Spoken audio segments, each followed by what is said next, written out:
not an attempt to assess, diagnose, or treat any mental health or illness condition. Please consult your physician, psychiatrist, or psychotherapist for personal matters.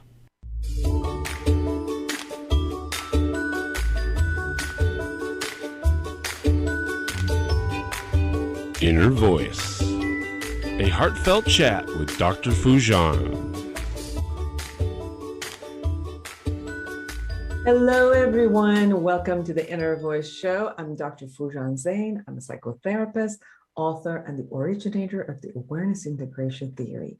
And hello to Sean, our director in the studio. This is a show about what matters most in our life, our minds, our thoughts, feelings, actions, relationships, and our fulfillment in this beautiful journey of life.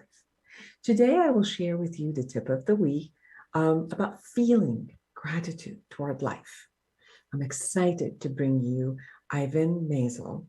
He's a vice president, editorial, and senior writer at on3.com. He's the author of I Keep Trying to Catch His Eyes, a memoir about his grief about losing his son. I will share how to let go of emotional suffering in the Ask Me segment. Then I chat with Renee Marie Simpson, author of I Want to Go Home. Renee earned her degree at the Australian College of Applied Psychology. She is a survivor and teaches everyone how to reclaim power after sexual assault. Please subscribe to my YouTube channel and podcast to connect with me through all of the social media. I'd love to hear from you. But first, here's the tip of the week.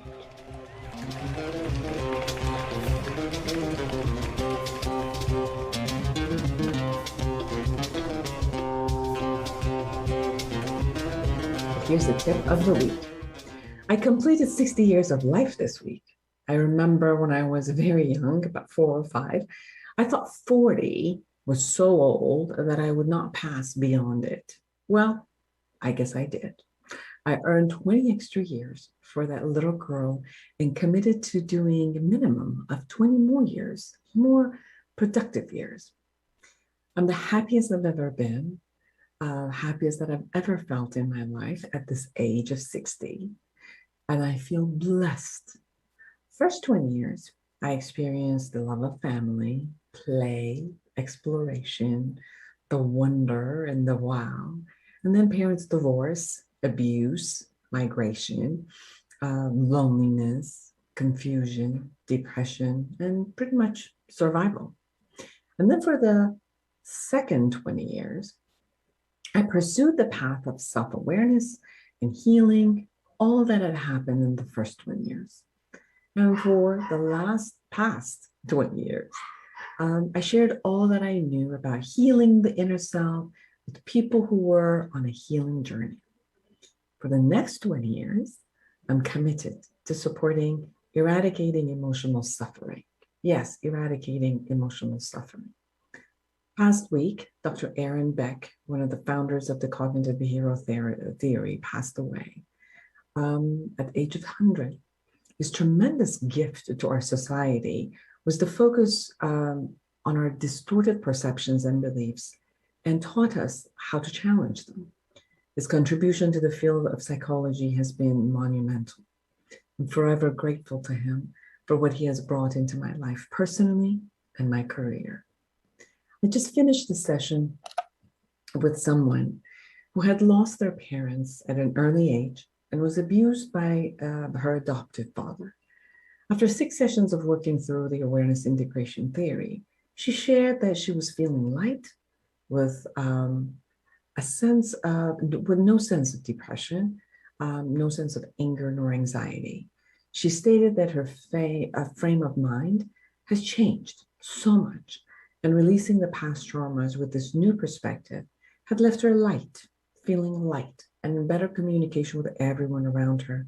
Because when she was angry, all that was showing up was anger, and it would kind of destroy the communication and intimacy and closeness to everyone around her. That is what I mean by eradicating emotional suffering, letting go of what we do to ourselves, even when we have endured the events that life has actually sprung upon us. Every day, I have the privilege of working with people who are shedding layers of their unfounded and unrealistic beliefs, learning to regulate, feel, regulate their feeling, release their feeling, and choose to cherish their life as is, or to invent a life they desire within the world as is. The subjective reality that we hold makes up the present moment and the future. I had to shift focus toward what I wanted to create versus all that I didn't want and showed up in my life, or all the results that I had in my life and was not aware how I had contributed due to some unworkable belief system and action. I notice that I'm still incongruent in my commitment to stay physically healthy. Although all the tests show that I'm healthy, it's clear my eating habits are not up to par with my optimum health. There is still a wishful, magical thinking that I can fulfill my taste buds with no consequences. So my promise and my commitment are for the next 20 years, for my actions to be toward creating optimum mental and physical health for myself. And that's a promise that I'm giving also to you, so you can hold me accountable. I'm grateful for everyone who's in my life and allows the privilege of being in theirs. Now, what about you? How did you spend different decades of your life? What is your commitment for the next 20 years? What areas of your life you're on integrity and it is working for you? And what areas of your life have not been congruent with your life, your actions? What have you said you're committed to and have not acted that way? What's your promise in that area? And what are you grateful for? For more observational and integrative skills, go to my book, Life Reset, The Awareness Integration Path to Create the Life You Want. Thank you.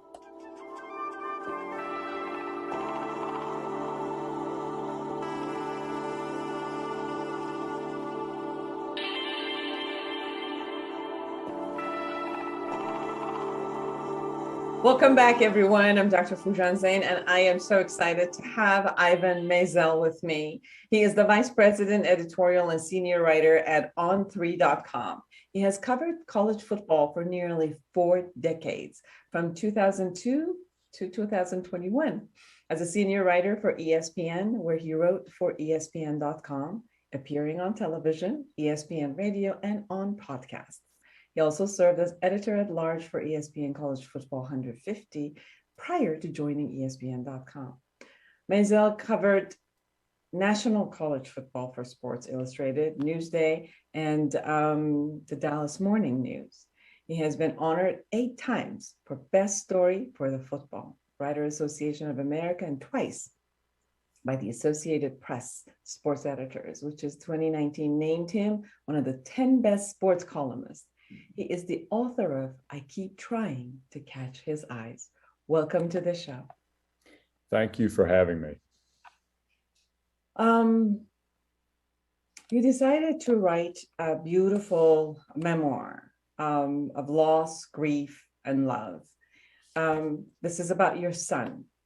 So I know that most probably writing it also gave you some sort of a release, or coming to closure, or coming to a state of peace with your son's passing away. So what brought you to want to write about this? You know, it's interesting, Foojan. I really feel like I had to get to that place of peace, as you've so beautifully put it, before I could write. I think I needed to have my life sort of come back into balance before so that I would have the right perspective, or the proper perspective to be able to write and see everything that had happened and try to explain it. One of the reasons I wrote it, I suppose, were I didn't want Max to be defined by how he died. I wanted people to know who he was, and also, I was so bad at grief and so bad at grieving before this happened. And I learned a lot. And what I learned is that there are a lot of people who are like me, who don't really know how to handle grief or to handle friends and acquaintances who are grieving. And so I wrote this sort of, the phrase I used in the book was to be a docent through my grief, that maybe I could show people what it was like and they would handle it better. Your son chose to die. And I know that people who choose to end their life, there's a process that they would go through in order to create that for themselves. And you said, I don't want other people to define him by that. And I get it, that it's as if that if somebody chooses that path, then there's somehow like a shame and a guilt around it, or there's the aspect of making the person wrong about that decision, as if like if they pass away because of an illness or an accident, they're innocent, and if they chose something in their life, that they're no longer innocent. How was your experience as you had to face this? And I know as a parent, how hard it must be for you and your wife to have to face that your son chose this path for himself. Mental illness it's insidious, and can be as deadly as cancer. And I didn't have a lot of trouble coming to that conclusion, to be honest. And I am aware of the stigma, and that's why I reacted the way I did. But I didn't want to be defined by the stigma, and I didn't want Max to be defined by the stigma. And I kind of felt like especially in the early days and weeks, we had all we could do to get one foot in front of the other. And laying everything out in the open the way we did was a little bit of a self-defense mechanism. I didn't want to have to worry about remembering who knew what. Yes. And I think the phrase I use in the book is that mental illness needs sunlight. And the better it can be explained and accepted, the quicker we'll find better ways to treat it. Yes, absolutely. And was there a time that you were also kind of grappling with the concept of what your son was going through? Were you part of his kind of illness or attempting to have some recovery? Because I know mental illness is very different. If people have depression, if they have bipolar, if they're, their addiction involved, and I don't know about Max. So that's why I'm looking at what a parent can see as a sign, or what is it that sometimes it blinds us completely, because we know our children in a particular way, and we're consistently through, as they're growing up, kind of we're dealing with their ups and downs in a sense. So sometimes it just becomes like it's a regular thing because we've had to do this for so many years. Sometimes it takes us by surprise, and sometimes it doesn't. Well, I think, we were on both sides of that answer. We knew that Max was being treated for depression. We did everything we knew to do to help him. And yet, he was away at college, and we didn't know or didn't understand that he was spiraling. He had been home for winter break for 5 weeks, and he was a little more reserved and withdrawn than usual, but he was always a little shy and a little quiet. So it was a matter of degrees. Obviously, you look back and wish you had been more proactive, wish that you had recognized things, but we were doing what we knew how to do to help him. And he was on medication for depression. And we were fine with that, had no qualms with it, encouraged him to get help. And he had been to the mental health, he was using the mental health services on campus. they missed it too. They missed the depth of his depression as well. So we don't know, nor do they, whether he was misleading them or that they just missed it. And it's a mystery that we'll never have the answer to. I remember I was working in a hospital. I've worked in the hospital with people who have a lot of depression and suicide for many, many years. And I remember a particular lady who had come to the hospital because of depression. And it was like a 51-50, it was a hold for a long time. The whole team of psychiatrists, myself, and all of us had been working on every aspect of relatedness with this lady. And finally, after 1 month, everybody signed off that she's doing well. We had completely a plan as she went. She got a cat, her sisters were there, everything was available. And so she got discharged from the hospital and went right onto the bridge and threw herself. And it was so shocking for all of us because it wasn't as if we misread anything. I think it was more of she was determined based on whatever was happening with her, that no matter what, this was her choice. And then so we all had to honor her choice based on that. That's a good way to put it. I have a friend who is a psychologist, a woman I grew up with, is a psychologist at Duke University. And she called me as soon as Max disappeared and said, if someone is determined to do this, there is nothing, and she repeated nothing 3 times, you can do to stop them. And part of it, she said, is that we think of this in rational terms. And if they are at that point, they are thinking in irrational ways. And there's no way we can understand that. And therefore, there's no way we can act. We're just not equipped to act to stop it because we're not thinking that way. And I took great solace from that in knowing that it sort of underlined to me that Max was sick. And even if I had done more, and I certainly wish I had, that in the end, it's a tough illness.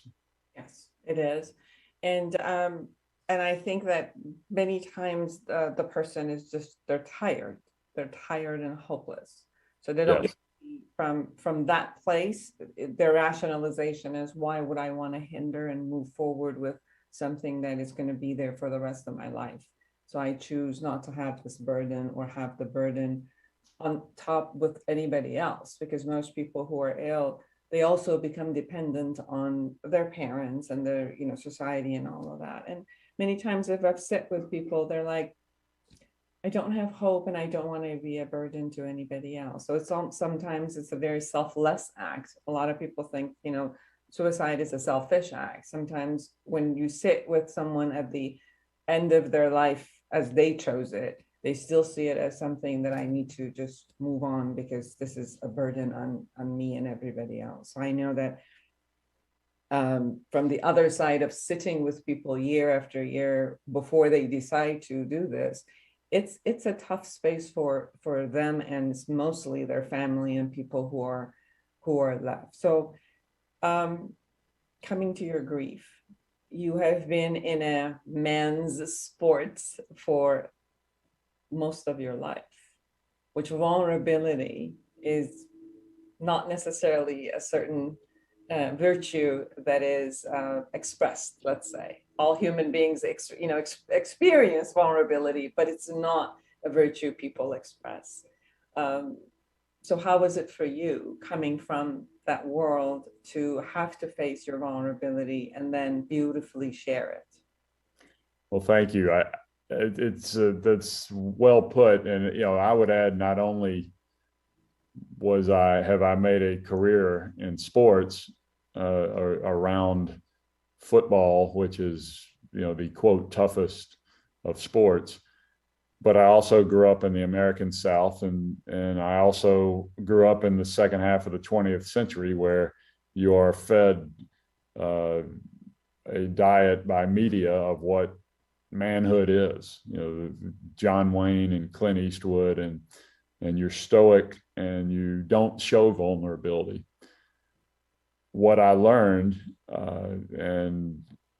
through this just awful sequence of events is that toughness is showing vulnerability. Toughness is asking for help. And I kind of kept thinking all through this that however vulnerable I am making myself, whatever happens to me, it's not going to be as bad as losing Max. So what difference does it make? And that provided a shield of sorts in my head. You know, I felt like my scar tissue was developing, and scar tissue may be ugly, but it's pretty hard, and it develops for a reason, you know, to protect you. And I just felt that I didn't have anything to lose by being vulnerable, and I had a lot to gain from it. And that's a hard message in this society. I think we're getting better at it, and I think we're raising children who are better at it, at being vulnerable, because of they understand how the outbreak, for lack of a better word, of mental health they understand that they do need to get help. Absolutely. How was your process of grief? What did you learn from this type of process as you went? And some people say that grief has cycles, that we go through the shock, then we kind of get angry and then bargain around it. What if? And then, we kind of go into this hopelessness of depression of, I can't do anything. I got to face it that I can't do anything. And, as we go back and forth with these cycles, finally we come to acceptance. Were these similar to some of the process you went through, or you had a completely different process as you recall, or you're still in the process of grief?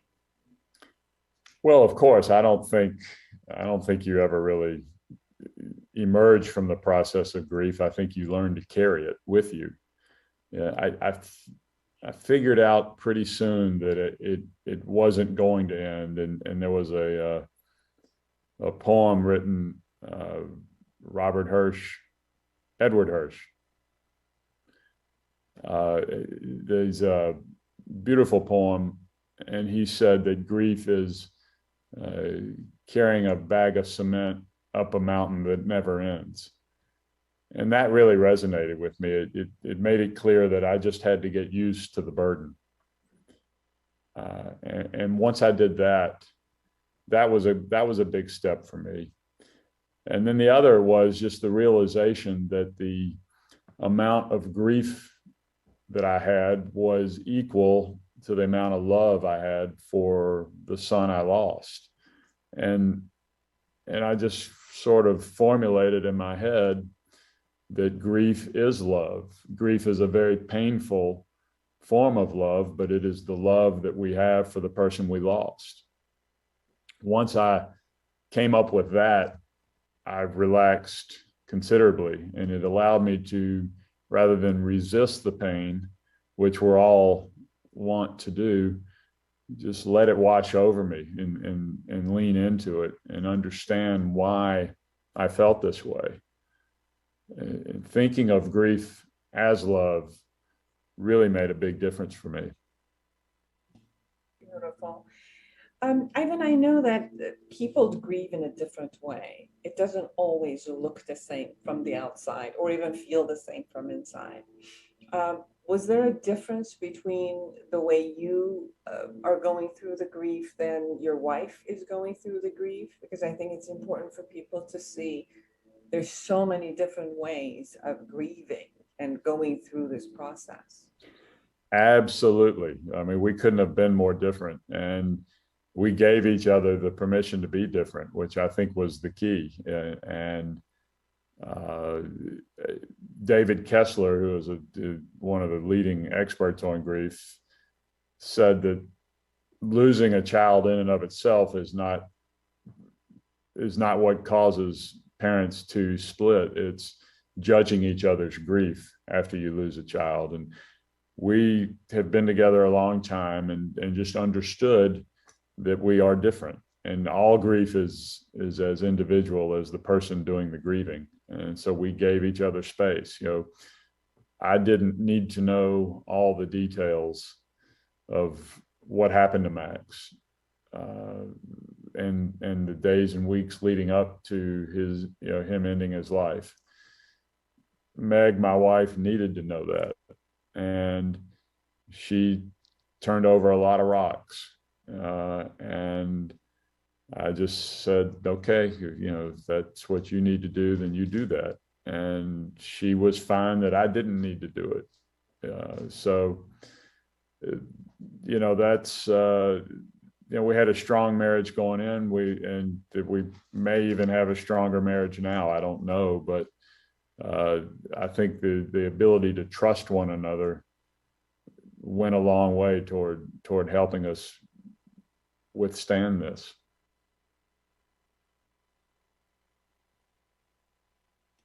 Absolutely. You're so right on that. Everyone, I keep trying to catch his eyes, a memoir of loss, grief, and love by Ivan Maisel. Ivan, we have about 1 minute. Anything that we haven't touched upon that you really want people to know?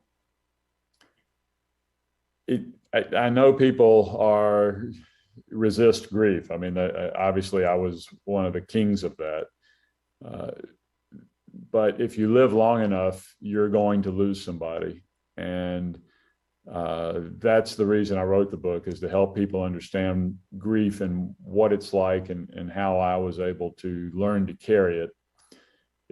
There is a lot of sadness in the book, but there is also humor and everything that is a life. I mean, this is, we made the decision early on that we were going to continue living our lives, because if you curl up into a ball, as you surely want to do, you're going to miss whatever comes next. So it was just a question of how to carry this with us as we continue on our way. Absolutely. Well, everyone, Ivan Maisel, and please get the book. I Keep Trying to Catch His Eyes, a memoir of loss, grief, and love. And you wrote so beautifully that Max never liked taking pictures. So you kind of have this beautiful picture of the back of him as he was looking away. And you said that's usually how he wanted to be. If he was going to be okay in the picture, as it wasn't facing face to face. So. Well, he took that photo. He had a class assignment in college to take a photo for a book jacket of his photography. And so now he's a published photographer and has a book jacket. Beautiful. Thank you so much for spending the time and being with us. Thank you for having me. And everyone, we'll be right back.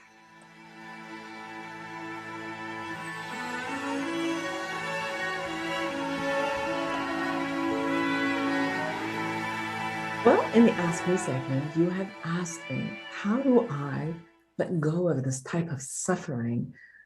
Although there are a lot of things that happens in my life that I didn't create.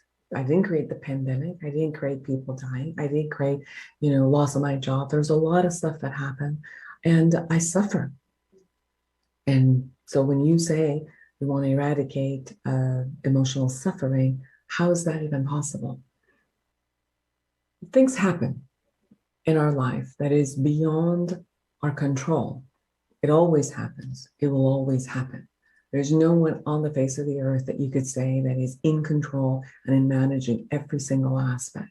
And there's a distinct difference between natural experience of emotions, feelings that we have about things that are happening, but suffering is different. Suffering is when we add certain type of a generalized belief, a negative belief to the matter about ourselves or the world. That's where suffering begins. It's not like an event happens, we feel the way we feel. If it's uncomfortable, of course, we're going to feel all the uncomfortable feelings and we're going to do something about it, or we're going to accept it And the feeling comes and goes based on the patterns of things that are happening in front of us. If somebody passes away, the natural feeling is to go through grief, is to be sad, is to go through the loss and then release and let go. If we lose a job, we're going to go through the feelings of loss and maybe anxiety, maybe sadness, maybe shame. Those are all emotions that show up appropriately to some matter. And as we think about what we're going to do with the matter, either we accept it, do something, change it, our emotions and feelings will change with that. The suffering is when we get stuck in something. And usually the stuckness is because we're not going to take whatever it is and we'll say it shouldn't be this way. And it's either my fault because of my character or it's the world's fault because it just wasn't going to give it to me. And that piece of suffering is that stuckness that we create. That's the one that we need to learn to let go, to watch the belief system and thought process that is side by side with that and start doing reality check, opening it up, learning the skills of being with what shows up, being with an emotion and the feeling that shows up, seeing what you can do about it, do what you need to do, and accept the rest. And then that's how the suffering is alleviated.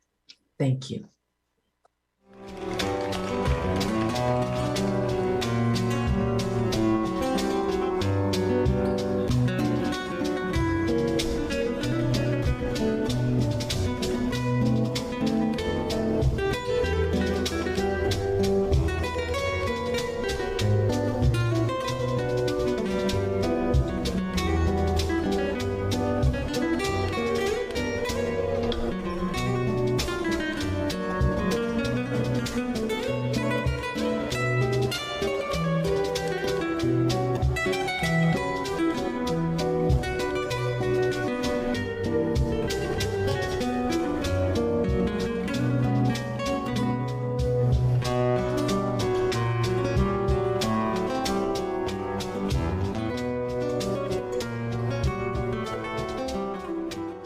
Welcome back, everyone. I'm Dr. Foojan Zeine, and I'm excited to have Renee Marie Simpson with me. She is the author of I Want to Go Home.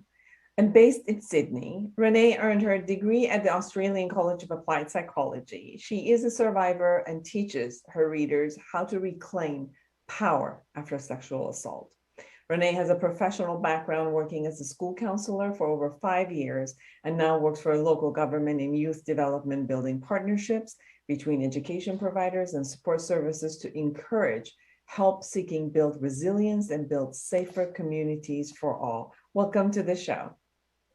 Thank you for having me. This is a very important topic about what we go through as someone who has gone through a sexual assault, sexual molestation. And I can say this, that going through a molestation is very different than an assault. So as we look at these two factors, could you share a little bit about what someone who has been a victim of this matter goes through? Sure. Personally, for me, it's lifelong, the impacts.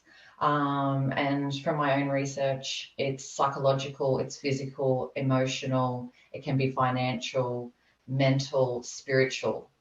And I think these are the challenges that our society doesn't recognize as such. There's so many complex challenges that survivors need to overcome before they tell their stories or before they report, before they can even accept what's happened to them as being part of their story. So I guess what I'd like to share is those challenges that we do face.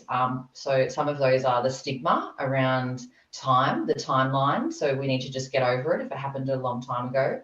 That we're seeking attention when we do speak up, that we could be called liars, we could be after money, we're afraid of the judgment from our community, we're afraid of not being believed, criticised, blamed, we're afraid of asking for help, we're afraid of being labeled when we do as crazy or weak. We're afraid of the justice system that has often let many survivors down. Not to mention, if you're from a minority, then there's even more complex challenges to overcome. We're afraid of the media and how the media portrays us. So ultimately, we're afraid to tell our stories. And then, as I mentioned before, there's these long-lasting impacts, such as the damage to our sense of trust in ourselves and in others, which can have a huge impact on our relationships. We also have issues with this damaged sense of safety as well, like trusting the world around us. And, you know, our sense of worth. It can destroy our confidence, and ultimately it can destroy our sense of hope.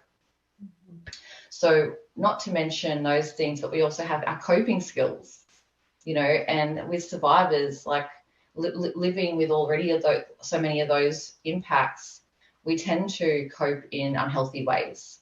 And so this just adds more issues and problems for us.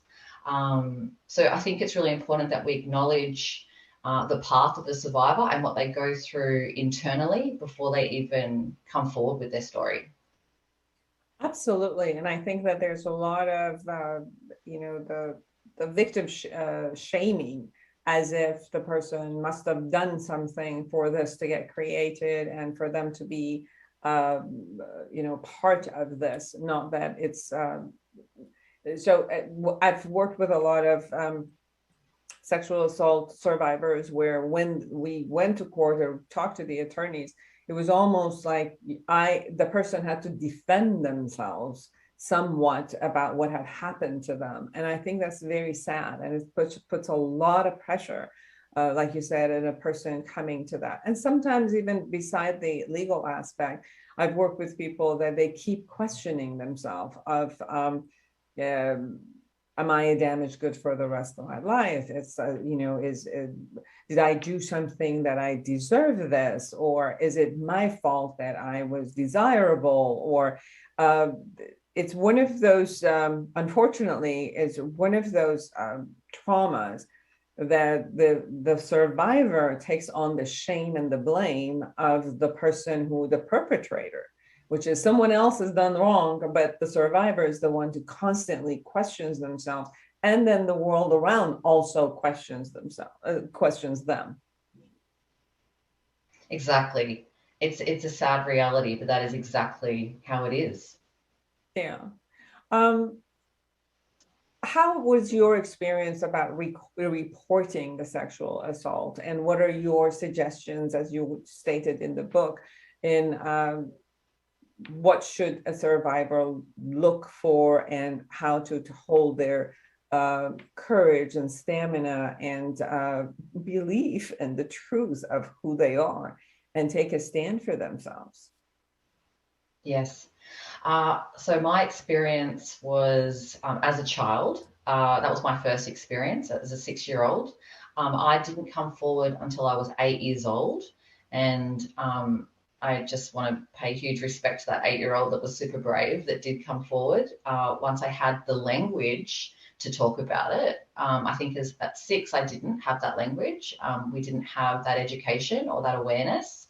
I personally didn't. So when I did have that awareness, simply from watching a movie where I went, that happened to me, and cried my eyes out and told my mother. So nothing happened at home. So it was just sort of acknowledged, and it was just swept under the carpet. My mum had her own trauma, so it was very hard for her to hold space for mine and sort of act on that. I really wanted to report. So I ended up speaking to a school counsellor that helped me come back and have that conversation with my mum around, hey, I really want to report. And she advocated for me to my mother that this is something that was really important to me. So we went through that process. I didn't have a positive experience. It was very much like my word against this man's. So I was actually advised not to pursue it because the police officers said, this is going to be quite traumatic for an 8-year-old. You know, the justice system will, you know, pretty much what you said, will shame her, make it look like, you know, that this could be an 8-year-old acting out. So that doesn't leave a very good impression to start with. So it was left, and I didn't have counselling. That was in my family. It was sort of, no, we don't need that. We're fine. Let's move on with our lives.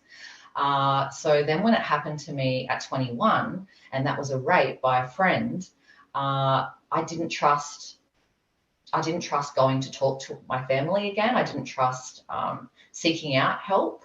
I didn't know about the amazing support services that were actually available.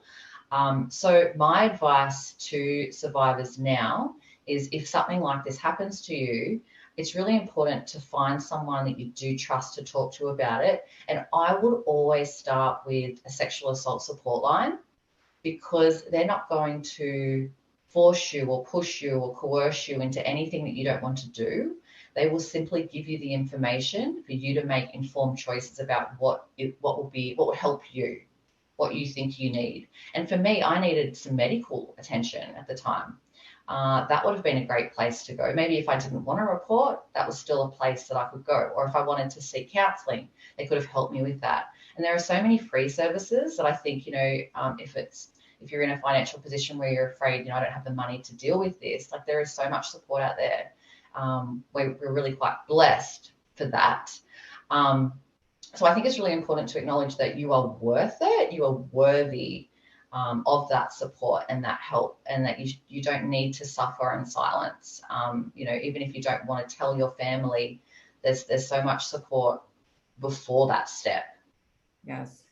One of the things that you said, it brought me to many of the communities that are very close-knit societal communities, and the families are all kind of together. When somebody has been assaulted by a family member or a friend of the family, coming to talk about, even when families, like the parents are rooting for you and coming and taking a stand for you, it breaks the whole family and the society they're in. People start becoming, taking sides, and, the whole conversation becomes the prevalent conversation of that family system, and they kind of start looking at the person who was survived as if she or he is the cause of this turmoil. Like, they don't see the perpetrator as the cause of this. It's almost like it's okay if they do whatever they do, and as long as we hush and don't talk about it. I've seen so many of my clients where even the little girls or the little boys came in to me and they said, I'm even sorry if I said something, because after that, life changed in so many ways in the family system, not only the legal system, but even the family system. And to me, that is very sad that we don't hold the perpetrators responsible, and we consistently go back as family and look at the person who is surviving from that perspective. What are your experiences? Yeah, absolutely. I think that's right on point.